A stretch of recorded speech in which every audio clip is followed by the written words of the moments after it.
I'm going to call this housekeeping and missing pieces. So, housekeeping. First and foremost, as much as I know you all have enjoyed this series, and some of you have told me how entertaining you have found it, the story will be done this weekend. So, in other words, I don't care how many parts I gotta film, it will be done this weekend. We're not going to drag it into the new week. So I just want to let everyone know that. So please be sure to tell your sisters, your mamas, your aunties, your cousins, your best friends, hey y'all, go ahead and watch all the parts, because she's saying she's wrapping it up this weekend. But I'll leave the playlist up, so don't worry. Also, let's see. I'm sorry for the people who were like, I keep talking really slow. I didn't know that I was, and they're like, you're just long-winded. I'm very detailed. So that's probably what you're feeling, is that I'm detailed and I'm trying to get everything out, again, in a responsible manner. So you all have asked me if I will do a live. Yes, I will. I don't have any issue doing a live. I feel like if you're going to put the story out there, you know you're going to get questions. So if you stand on business and you stand on what you said, do the live. So yes, I will do a live, and I will let you all know when I'm gonna do a live. So it won't just be some random shit. I will actually do a live and let everyone know. So that way, if you have questions, bring them. The issue with doing a live is that I need moderators. So because I just anticipate a lot of people have questions and I'm just one person, and I don't want to be accused of she's ignoring my question, which means there's holes in her story. Y'all, we all know how TikTok is. So, but I will absolutely do a live. That's the housekeeping. Missing pieces. So when I said before that it's important to me that I am responsible in how I tell this story, meaning I'm clear and I go in detail, I realized that I left out some missing parts, and it was brought to my attention by a number of you. Thank you, because I'm all for accountability. I did not go into how my ex-husband Legion left the condiment company and then went to Apple. I also did not go into detail on when my mom came to visit. Both of those were in the month of April. I was going to go into detail a little bit more on the Apple situation because, as you probably have figured out, of course something came out later on. But nevertheless, in terms of April of 2021, my mom came for a visit. She lived in Arkansas. She came to visit us. She came to visit us after we had that whole sexting on Facebook incident, and just after we had started marital counseling. There were no fireworks during her visit. Nothing was weird. I did talk about how my family has always been there, and if you spoke with my mom, she would tell you she didn't see anything out of the ordinary. But there was something in her spirit that just didn't sit right. She didn't talk to me about it at the time. She did not raise her concerns. She simply, when she came to visit, we welcomed her with open arms. Legion was excited to meet her. She was excited to meet him. We took my mom out to eat. It was a typical, very quiet, non-active visit. I didn't know what my mother thought until later on. So she didn't share with me during the visit, something don't seem right. She and I sat in the guest room talking. I never told her anything that was going on. Number one, because again, it goes back to that mindset of what happens in my marriage needs to stay in my marriage. And I talk about how I didn't think looking back, it was not a good idea that I told my aunt what had happened. My aunt is not the type that's going to tell my mother. In other words, if you confide in her, she keeps it between you and her. So my mom never knew that there were any issues. And so there was nothing for her to be on mama bear mode. Had she known, this would have been a very different trip, but she didn't know. So she did come to visit. Everything went fine. He and I put on a united front. Oh, we're so happy. We're so, in love. And yes, behind the scenes was a whole different story. He talked to her about how he was looking to buy a house, and how he told her how work was going, you know, how his job, you know, how his job was going, you know, bragging as usual, which I did tell my mom, look, he's going to talk about himself and money a lot. So, just change the subject. If he brings up a house, change the subject. That was my instructions to her, because I was like, I don't even want to get into the whole house situation. So other than that, uneventful. Now, once my mom left, this is still in April, everything was fine with him at the condiment company. As far as I knew, everything was fine. What ended up happening is he randomly came home one day and starts complaining about changes that are going on at the company. When he started complaining about those changes, it was things like, keep in mind, he is not VP of the company. He was VP of, I keep getting it wrong, but I think it was VP of production is what the memo says. So he was not the second in command for the company. He was upset that he was being blamed for production stats, that the production was down. He was upset that his plant manager apparently had resigned. He was upset that some of the policy changes that were coming into play that would affect his plant. These are the things that he was coming home and complaining about. Literally, he would complain. He started complaining Monday. By Friday, he said, you know what, if they continue doing this, then I just need to find another job. He was like, I think I'm gonna call my homeboy that I work with at Apple, and I'm gonna see, you know, what they have available. Yes, there were red flags going up. Of course there were. At this point, we're not even dealing with United Nations of red flags. We are dealing with the Olympics. We are dealing with the parade of all nations. Everybody got a red flag. So when he said that, I was kind of like, okay, because I had become numb to all the antics that he did. I was numb to it. So he literally said, I think I'm gonna call my homeboy and I'm gonna see what's at Apple. My response to him was, well, what about your salary? Would you take a pay cut? And he was like, no, I'm not gonna take a pay cut. Like, I wouldn't leave unless it's gonna be the same amount or more money. Y'all, the next week, last week of April, I'm at work, minding my own business. He calls me and tells me, I've decided to resign. You what? I've decided to resign. Don't worry. Don't get all crazy. I had talked to my homeboy. There is a position at Apple, and I'm on my way there now to go and meet him so that I can get some information on the position. We're married, y'all. We're married. So what I said to him was, well, will you get all this in writing? His words to me were, of course I'm gonna get it in writing. I'm not stupid. You know what? I don't even want to talk to you no more. Click. That's the end of April. So that is how I was introduced to this Apple job. Again, if you stick with this series, you will find out exactly what happened.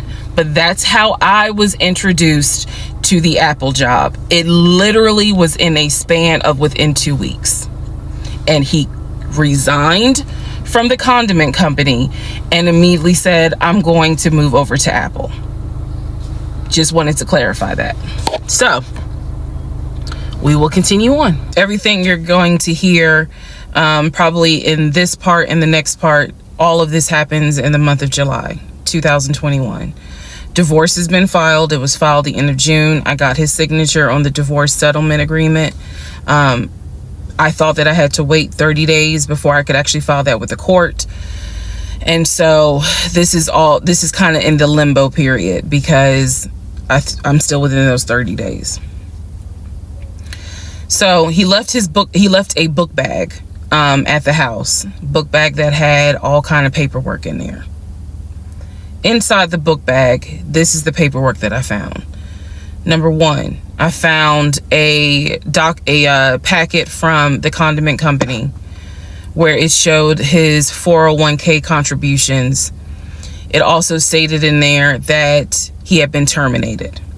So he was terminated from the condiment company according to the paperwork in the packet that I saw in the book bag that he left at my house.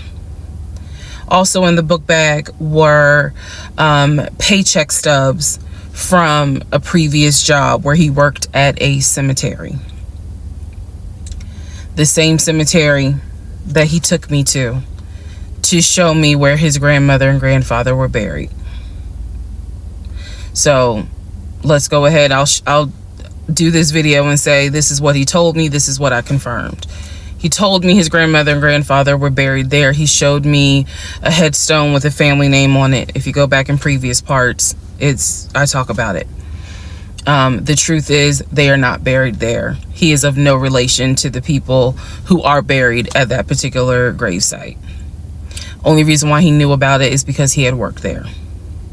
Also in the book bag, it was a copy of a driver's license that he had.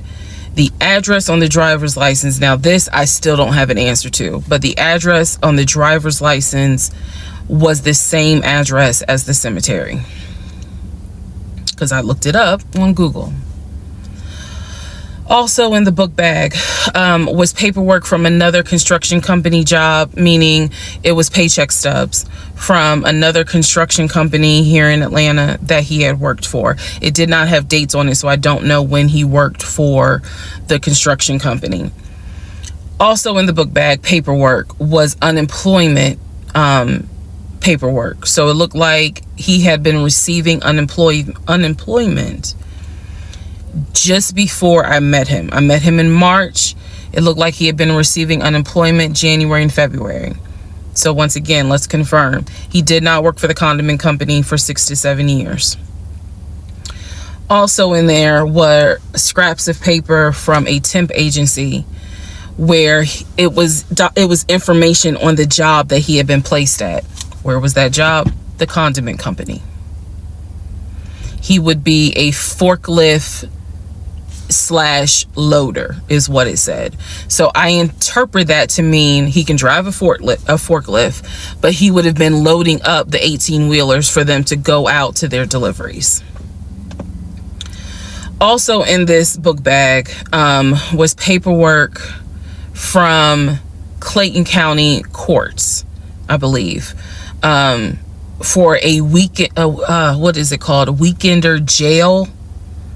It was like a weekender jail receipt. So I had to do some research. So apparently what that means is that there is an option where if you have a job, let's say you were sentenced to 60 days in jail, but you have a full-time job. Apparently the court can say, okay, you'll go to jail on the weekends. So in other words, you have to report to the jail on Friday at 5 o'clock and you'll be there Friday, Saturday, Sunday. You will get out Sunday at 6 o'clock. Apparently that's actually a real thing. So what was in the book bag were multiple yellow receipts for different weekends that he had to report and get out of jail. Last but not least, there were some additional pictures, and then there were some, and when I say pictures, I'm talking about family photos. And then there was another additional copy of his driver's license with the Douglasville address. I looked up that address. The name associated with that address was the same name as the ex-girlfriend that he had in between the ex-wife and me.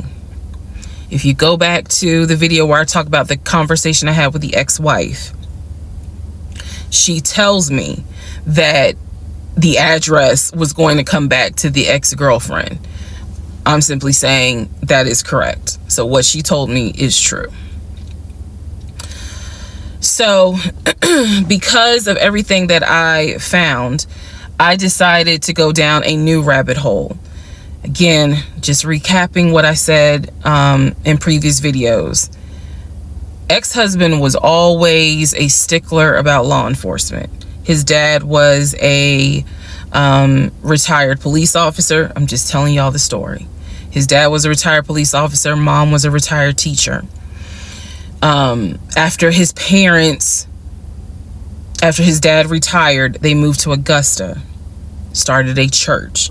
He took me to that church in Augusta, the same day that he took me to meet his aunt who lived in Augusta.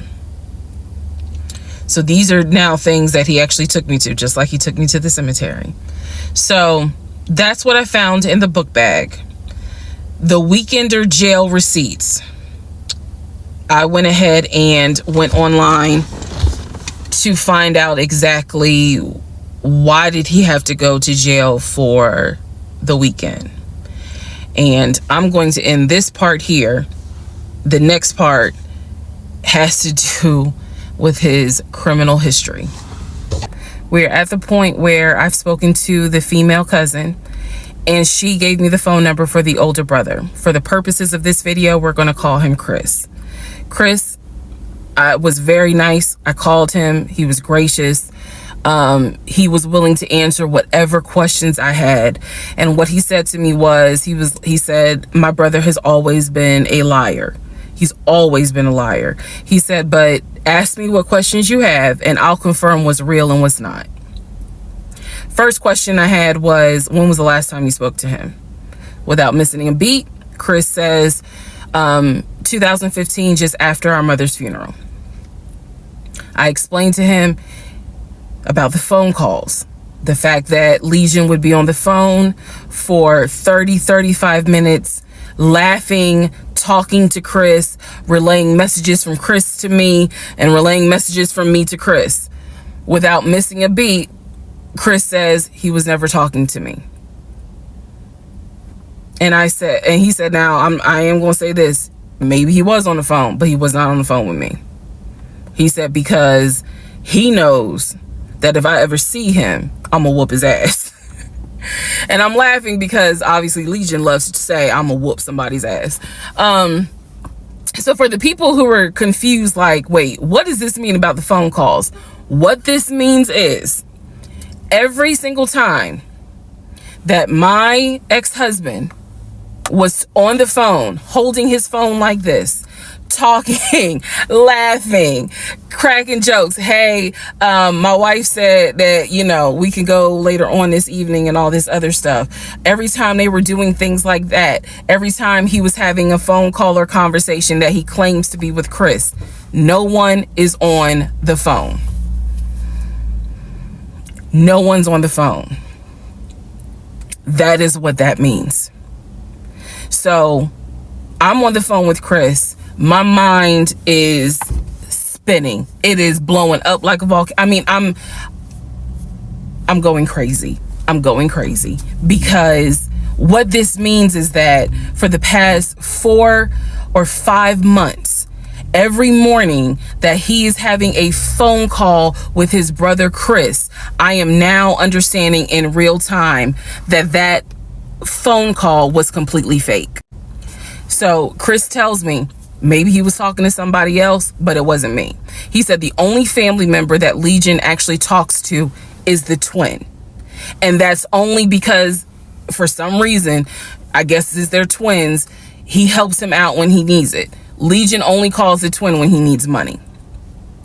And the twin, according to Chris, now this is the part that might blow some minds. The twin brother, the one that is older by 20 minutes, is VP of his company, is married, drives a luxury car, and lives in like a 4 or 5 bedroom house in Nashville. So Chris is saying to me, he was like, it sounds like he took the identity of the twin and was trying to act like that's his life. And it's not. He was like, that nigga ain't never had no money, ain't never kept a job a long period of time. And he was like, and you're telling me that he claims he was VP of a company?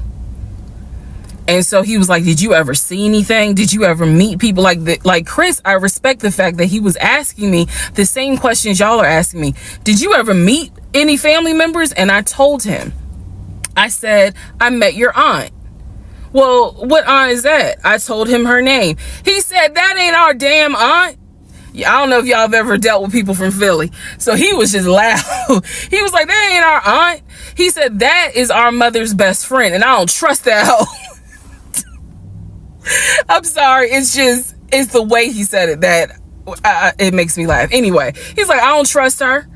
I don't trust her at all. She is not our aunt. She was our mother's best friend when our mother was living in Augusta. She's not our aunt. So then I explained to him about the other brothers. The brothers, remember, there were 2 half brothers from his dad. One lived in Baltimore, one lived in Augusta. Chris is on the phone saying, I don't know who them niggas are. They ain't related to us. He said, our dad never had other kids. He was like, so you mean to tell me this nigga going around telling people that our dad had kids on our mom? And I said to him, well, the way he actually put it is that the 2 brothers came before y'all. He was like, hell no. No. So then I explained to him about the sisters. He was like, who the hell is Shantae? And I was like, Shantae, again, I'm just telling you what I was told. Shantae is a sister that lives in Douglasville, married with 2 kids. He was like, no, we don't have a sister. Told him about Kim. He was like, Kim's not our sister, she's a cousin. And he said to me, and I know she ain't talked to him in forever in 2 days. He said, so everyone, the only people who are his family members is Chris and the twin. He's like, we got some cousins up here. I told him about Junebug. I told him about the uncle. I told him about the grandmother. And he's just sitting back like, oh my God. He said, he was like, I realize that every relationship my brother gets in, he gets worse. And it sounds like he is actually worse than what he was in the last relationship. And I thought he was talking about the ex-wife that I had spoken to. No, he had no idea there was another wife. Because again, he hasn't spoken to him since 2015. So he was like, the best thing I can say to you is this. He said, thank God you ain't have kids with him. He said, get your divorce and forget you ever met this man. And he was like, and I know how that sounds because he's my brother. He said, but if I didn't have to claim him, I wouldn't. And I said to him something that I should have probably said in this whole TikTok series. This is not someone that you forget. This is not a situation that, man, I don't even remember him. No. What I don't remember is the version of myself before I met him, because nothing so far has turned out to be true. The only thing that Chris was able to tell me is true is that, number one, yes, there is a brother in Philly, him. Yes, there is a brother in Nashville, the twin. Yes, both parents are deceased. That is what I was told from the beginning. Those pieces of information are true. The grandmother did die in 2008. He was like, no, she definitely didn't die in 2020. I told him how I found the obituary. And so he was like, and the uncle, he said, which uncle is he talking about? Because if you guys remember, back in one of the parts, I talk about where he said his uncle was giving him advice on why he should not open up his savings account to let me see it. He would not let me see it.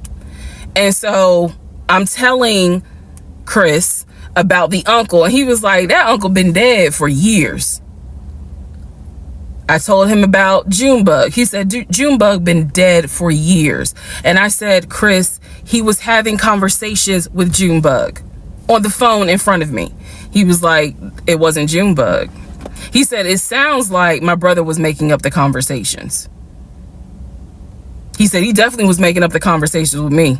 He said, hell no, I ain't gonna be on the phone at no 6 o'clock in the morning. So the conversation with Chris solidified that this is the actual family tree.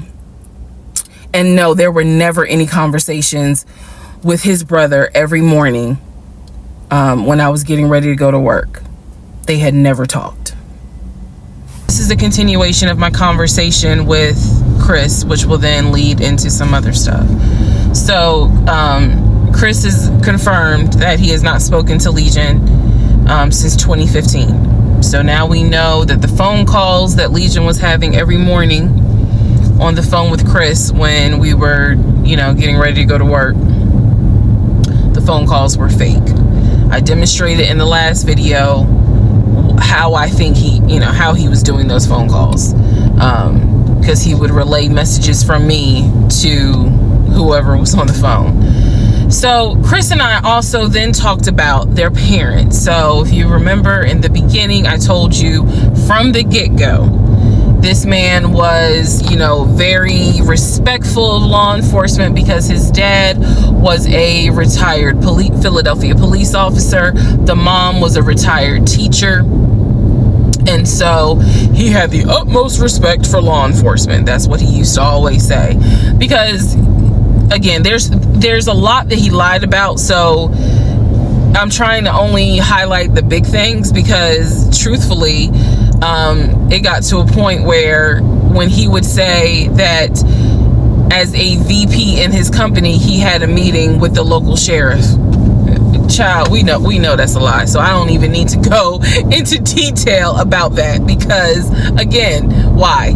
So I told Chris what Legion said about their dad being a retired police officer. And I was explaining how he said the mom was a retired teacher. So Chris listened, again, very gracious, very nice guy. He listened and he was like, so are you ready for me to tell you what's true and what's not?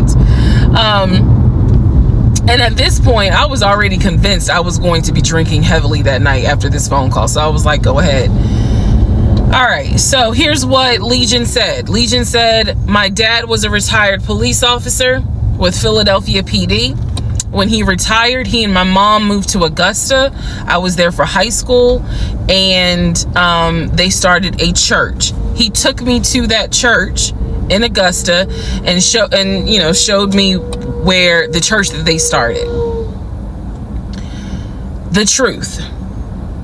Dad, according to Chris, their dad was nowhere near the church. That man ain't go to church on Easter. He ain't go to church on Christmas.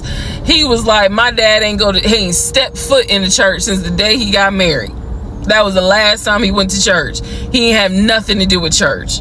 He said that their father was the furthest thing from a pastor. And he was like, I love my dad, but that man drank, smoked, and he was not a pastor. The mom was not a retired teacher. She did substitute teach at one point, but she was not a retired teacher. The dad was a truck driver. And not only was the dad a truck driver, at one point, he was a correctional officer. And so I said to Chris, I was like, I said I had no idea, of course. I had no idea. So now we know the truth. The dad was never in law enforcement. And I'm not knocking correctional officers. I want to make very clear, because I know that sometimes people that work in law enforcement feel like, look, when I'm out there patrolling, that is not the same as being a correction officer, and correction officers may feel the same. So I just want to give the distinction between the two. So the dad at one point was a correction officer. However, his primary career was a truck driver. And so the dad would do long hauls. So Chris is explaining, no, he was like, now that's funny. He said, if you knew our dad, you would understand how funny that is to even insinuate that he was a pastor. And so I told him about the church that we went to. He was like, oh, okay. So he took you to a church in Augusta and told you that was our parents' church. He was like, now our mom used to go to church, every now and then, but he said our dad ain't been to church since the day he married mom. So the church that Legion took me to and said that his parents started that church, that was not true. So he just took me on a field trip for nothing, basically. So I told him about the weekend, because I did tell Chris where I worked. And that is when Chris said to me, because at the time I worked in a law enforcement agency, and he said to me, now how does that work? He said, because Legion, you know, he done been in trouble a few times. And I was like, what do you mean? Because I had not yet gone online into the court system to see what type of trouble he's been in. And so he explained to me, he was like, just run his criminal history and you'll see it for yourself. He said, because I don't know all the charges, but run his criminal history. I said, okay. He gave me some homework. I'll run his criminal history. So again, he cleared up a lot of stuff in regards to the family dynamics. He did explain to me that yes, he does have a daughter. He and his ex-wife are divorced. And I said, well, Legion would talk about the niece, meaning Chris's daughter, and would send her stuff for her birthday.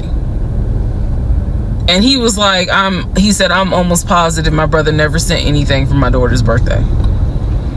And I explained to him, I said, isn't your daughter's name Egypt? He said, no.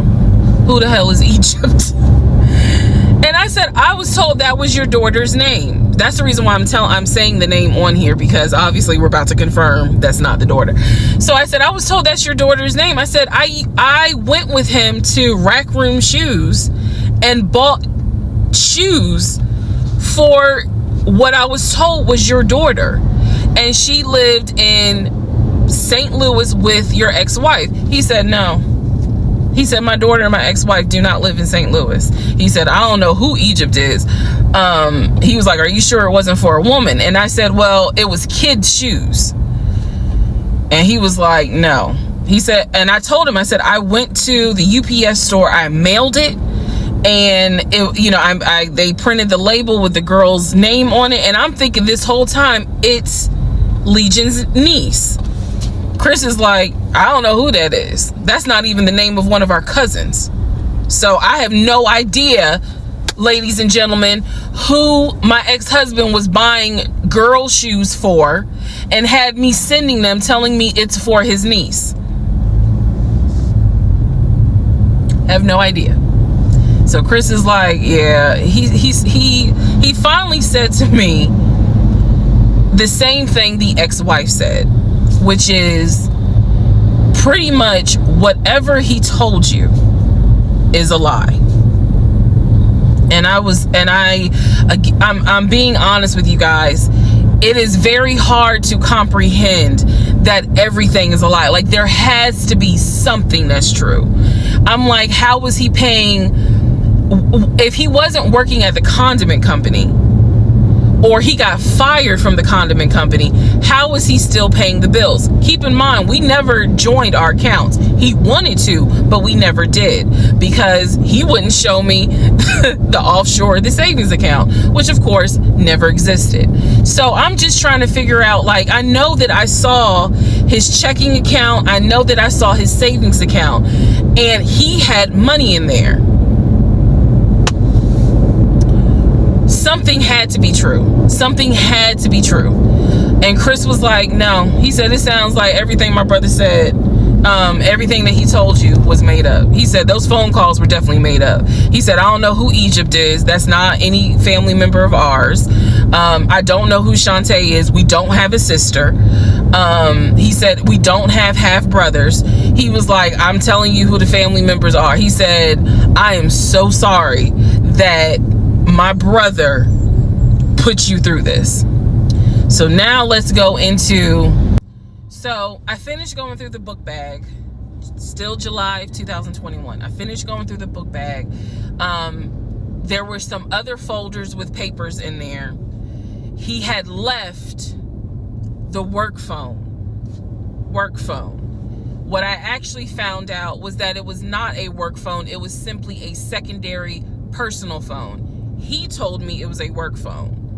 I thought that the company was paying for the work phone. That's what I thought. No, because I found receipts where basically, and I didn't know this, ladies and gentlemen, I had no idea, but I found receipts where it was a prepaid phone and he's paying to add minutes to it. So it's just receipts of, you added minutes to the phone on this date, you added minutes on that date. So the work phone whole thing, that was a bold-faced lie. Obviously it was a lie, because as we now know, he was a forklift loader. So the work phone that he's been walking around with was really just a secondary phone. He had left the phone. He took his personal phone, meaning the main phone, I should say, but the work phone he left. So I'm going through the work phone, just trying to find some sort of answer. Now what is really burning in my mind is how is it that he had all this money in the accounts, but again, the last time I saw him, he's living in his car. Like, the math is not mathing. I go into not just the photos of the work phone, I go into the deleted folder. So, ladies and gentlemen, if you're gonna go through somebody's phone, which I will never do again, but if you're gonna go through the phone, don't just go through the text messages and the pictures. Go into the deleted folder, because sometimes you find a gold mine.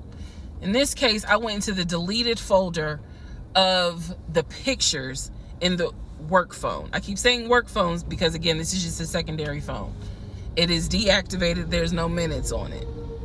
So I go into the deleted pictures, and what I see is what looks like a screenshot of his checking account, the one that I saw with the available balance. Then there's another photo of the screenshot of the savings that he showed me. Now, one of two things it could be. Either one, it's not real and it was pulled offline, or two, he took a screenshot of his own account and saved the photos. So this is when I got introduced to reverse Google image search. I did a reverse Google image search. Sure enough, as you probably have figured out, some of you, because I read it in the comments, what he showed me when he turned his phone around, showing me his available checking account balance, was nothing more than a screenshot that he had found on Google. When he showed me his savings, turned the phone around, because remember, I demonstrated for y'all how he was, and then, turned it around and showed it to me as if he was signing in. When he did that, he was simply showing me a screenshot that he had taken from Google Images. Because when I did a reverse Google image search with those two photos, the checking and the savings, it came right up. It was nothing more than just Google Images. In my phone, I didn't even need this, because again, I already knew that he was not a VP regional manager, but still, for shits and giggles, I did a reverse image search of the charcoal BMW. Remember, I told y'all he had sent me pictures of the company car. Nothing more than a screenshot he had taken off of Google Images. The house that he showed me that he had in San Diego, Google Images. So, what we can now confirm is anything he showed me when he's turning his phone around is nothing more than an image from Google Images at this point. The checking account, the savings account, Google Images. The house, Google Images. The company car, that charcoal gray BMW 5 Series, Google Images. So at this point, I realized, okay, nothing is real. And I wasn't so much in a rage, to be honest with you. I wasn't in a rage then and there, as much as it was, I really truly had a moment where I said to myself, oh my God, what I let in my life. Like, this is not even human at this point. That's really how I felt. Like, again, as someone who, I studied psychology, but I didn't graduate with a psychology degree. However, I have never dealt with a pathological liar. I have studied about them, but I have never come into contact with a pathological liar. Because to a compulsive liar, if you ask them, man, why did you lie to me? They probably are going to have a reason. Pathological liars don't have a reason. Like, there's no limit to the lie. So I have now confirmed that at least 70% of everything that I thought I knew is now absolutely not true. Absolutely not true. So in between all of this, I get a phone call from the aunt in Augusta. The aunt in Augusta, who Chris has confirmed is the mother's best friend. She is not their mother's sister or dad's sister. She's the best friend of the deceased mom. She calls me, and this is the one I have met. This is the one that Chris was like, I don't trust that hoe, anyway. So she called because she wanted to know what happened. She wasn't trying to be nosy or messy or anything like that. She's just trying to find out what happened because apparently Legion is trying to come stay with her. So she asked me, sweet lady, but she said, what happened with you guys? I told her we're getting a divorce. I said, because he lied to me a lot. He lied to me a lot. And so what breaks my heart about the conversation with her is that she said, so whatever happened to the baby? Mind you, we went to Augusta, told her I was pregnant. I thought he told her that I had a miscarriage. He didn't. He never told this woman I had a miscarriage. So she informs me, this is what she tells me. So now we're confirming something else. She tells me that on at least 5 times while I'm at work, Legion was driving to Augusta and telling her that he was going to visit the church of where the parents allegedly the church that the parents started. And I was like, what do you mean he went to Augusta? She said, I've seen him like 4 or 5 times. He's come down here, and each time I've asked him to bring the baby. And I said, what baby? And she said, the baby that y'all had. He told me that y'all had a baby boy. And I said, no, ma'am. I said I had a miscarriage in June of 2020. And she said, oh my God. Oh, she was doing that whole thing. She said this whole time he told me that y'all had a son in January. And I have been asking him for pictures. I have been asking him to bring both of you down here so I could meet him. And he always had an excuse as to why he wouldn't bring the baby. And the last time he was in Augusta, he said that he was leaving you and he was taking the baby with him and that you were at work. I am not making this up. That is what that woman told me. And I just was like, no, ma'am. None of that is true. There is no baby. I said I had no idea he was going to Augusta. With the aunt, again, she's telling me that Legion has been keeping up this lie that we had a son. I let her know, no, ma'am, there was no baby. We did not have a baby. And I said, I thought that he told you. And she said, he's told a few people that you all had a baby. And she said, because I know some people were trying to send a gift to celebrate the birth. I didn't know anything about that. Didn't know anything about that. So she said, he's trying to come stay with me. She said, but I don't think I want him to, again, she's an older lady. She was like, I don't think I want him to come here because I don't really want to get involved with his divorce again. And I said, what do you mean again? I said, are you talking about the previous wife? And I said the previous ex-wife's name. She said, I don't know who that is. I'm talking about LaTanya, that one, the first one. And I said, well, what happened? Do y'all remember I said in my previous video that I read their divorce records. He had filed for divorce and they had a temporary protection order against each other. I said that. So now the aunt is on the phone saying that she had to go to court and testify on Legion's behalf in regards to the temporary protective order. And I was like, well, what happened? She said they got into a fight with each other. And she slapped him. And I said, well, do you know why they got into a fight? And she said, yeah, apparently he had lied to the wife and it was something major and they got into a physical fight. And she said that woman almost beat his behind. And so he asked the court for a temporary protective order. So now I'm just getting the backstory on how that TPO was even came into play. So I told her, I said, you know, Miss Christy, we'll call her. I said, you don't have to worry about that. I said, we're not, he's already signed the paperwork. We're not fighting. I don't have it in me.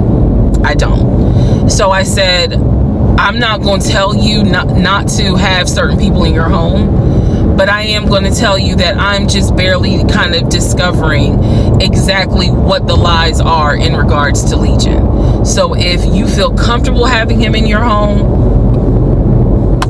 then do it. I said, but I am going forward with this divorce, and once the divorce is final, I will have nothing to do with him. And I said, and I'm so sorry, you know, that he lied to you and kind of pulled at your heartstrings in regards to a baby. I said, there is no baby. So she said, so y'all are really getting a divorce? I said, and I didn't want to cuss to the older ladies, but I said, yes, ma'am, we are. And so we get off the phone. Also during this time, Legion would call me every now and then. Legion had no idea. I've spoken to his ex-wife. I've spoken to his brother. I've spoken to his female cousin. He had no idea. I have now, if we want to go through real quick and talk about what we can confirm. We can confirm that there is no sister. We already knew there was no baby. There was no VP job. Again, he was a temp, and apparently he was making decent money. So what I believe, and this is just what I think off of putting pieces together, I think that he made enough money to pay the household bills, because it wasn't as if the household bills were so expensive. He made enough money to live on his own. But instead of him living on his own, he's living with me. So we can also confirm that when he told me that he was paying his car off and he called the dealership and paid his car off, we can confirm that that's a lie. That story will come up later on. So pretty much at this point, the only thing I know to be true, his name, his date of birth, the secondary social security number that was on my background check, and that he has 2 brothers and the parents are deceased. At this point in time of July 2021, that's all that I was able to confirm that to be true. So later on, Legion calls me. He calls me because he wants some money. He just needs a little bit of money to hold him over till payday. And so we're on the phone. The call, again, I was recording all my calls at the time. We're on the phone, and I finally kind of confronted him, number one, about having a twin. That's when he tells me, you know, I don't know why I lied, but I don't really talk about him.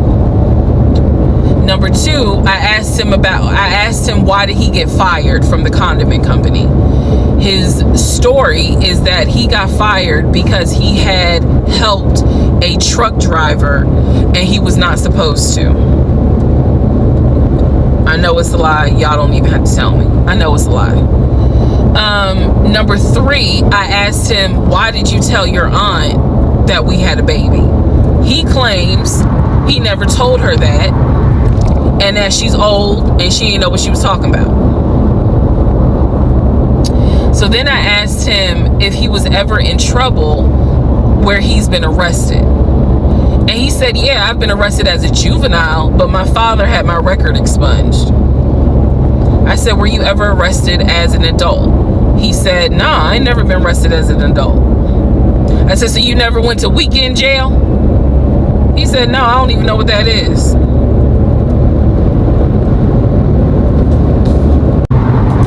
So he doesn't know what weekend jail is. That's his story. And so he was still standing by the lies he told me. So finally, I just asked him, and this is where let me just say it. I asked him, why the hell did you even marry me? Like, why? Why did you even marry me? Because you easily could have just stayed dating or been the boyfriend or just moved on with your life. Like, you didn't have to marry me. You didn't have to pull me into a marriage and make me think that this is what you wanted. This is what he said to me on that phone call. He said, I had to marry you. And I was like, no, you didn't. He said, yes, I did. He said, I knew full well from day one that there was no way you were going to stay my girlfriend for longer than a year. He said, I knew it. He said, I knew in order to keep you, I was going to have to marry you. Y'all, my jaw hit the ground. I could not believe he said that. And he said it so matter of fact. And I was like, that is the most